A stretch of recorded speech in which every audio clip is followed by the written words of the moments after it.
আজকে আমরা দেখব প্রথম পর্যায়ক্রমিক মূল্যায়নের আরও একটি প্রশ্ন, সংস্থার প্রশ্ন, যেটা নবম শ্রেণীর ইংরেজি প্রশ্ন ফার্স্ট ইউনিট, এবং সেখানে অবশ্যই পূর্ণমান 40 এবং সময় 1 ঘন্টা 30 মিনিট।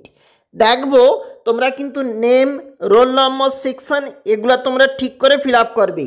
আমরা একটু চলে যাব নিচে, কিন্তু সেকশন এতে যেখানে রিডিং কম্প্রিহেনশন একটা সিন অংশ রয়েছে এবং সেখানে রয়েছে স্টিল দি লিটিল ডগ, এটা দিয়ে কিন্তু শুরু হয়েছে আমাদের প্যাসেজ। আমরা সম্পূর্ণ প্যাসেজ তুলে ধরে দেখাচ্ছি, তোমরা অবশ্যই প্র্যাকটিসে রাখবে। যে প্রশ্নপত্র অ্যান্সার দি কোশ্চেন্স বলা রয়েছে 1+1, দেখো অবশ্যই এখানে কিন্তু শূন্যস্থান বা এখানে কিন্তু তোমাকে লিখতে হবে এসএকিউ টাইপ যে প্রশ্নপত্র বলেছে, এই যেগুলা ফিল আপ করতে হবে বা তোমাকে লিখতে হবে। প্রশ্নপত্র বলেছে, একটু নিচে চলে যাব, তোমরা কিন্তু অবশ্যই দেখবে প্রতিটি প্রশ্নপত্র। আমরা একাধিক সেটের প্রশ্নপত্র তুলে ধরে দেখাচ্ছি এবং আজকে যখন দেখছি, দেখো read the following lines and answer the questions বলা রয়েছে। তুমি জানো এখানে একটা পোয়েম থাকতে তোলা রয়েছে প্যাসেজ, এবং সেই পোয়েমের নিচে কিন্তু রয়েছে আবারও প্রশ্নপত্র 1x5 বলা রয়েছে। Tick the correct answer from the given alternatives, মানে সঠিক যেটা হবে তোমাকে সেটা বেছে নিয়ে লিখতে হবে। একটু নিচে চলে যাব, এখানে কিন্তু আমরা দেখতে পাচ্ছি 1x5, 5 মার্ক রয়েছে প্রশ্নপত্রের জন্য। একটু নিচে চলে যাব, যেখানে read the following passage and answer the question given below, একটু দেখবে আনসিন প্যাসেজ হিসাবে কোন প্যাসেজ তুলে ধরা রয়েছে, অবশ্যই গুরুত্বপূর্ণ। একটু চলে যাব, tick the correct answer from the given alternative, সঠিক উত্তর নির্বাচন 1x4 বলেছে এই প্রশ্নপত্রের জন্য।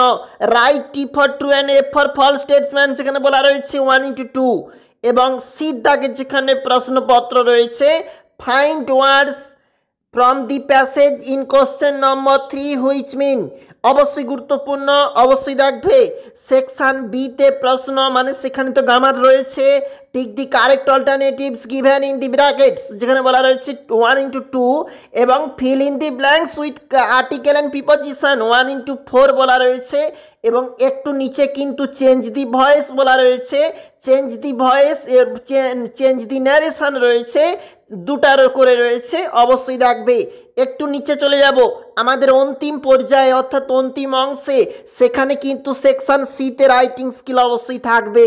আর আমাদের এখানে রয়েছে দেখো, যেখানে বলা রয়েছে paragraph in about 100 words on the processes of washing dirty cloth, ময়লা যে জামা কাপড় পরিষ্কার করবার জন্য যে পদ্ধতি সেটা বলা রয়েছে।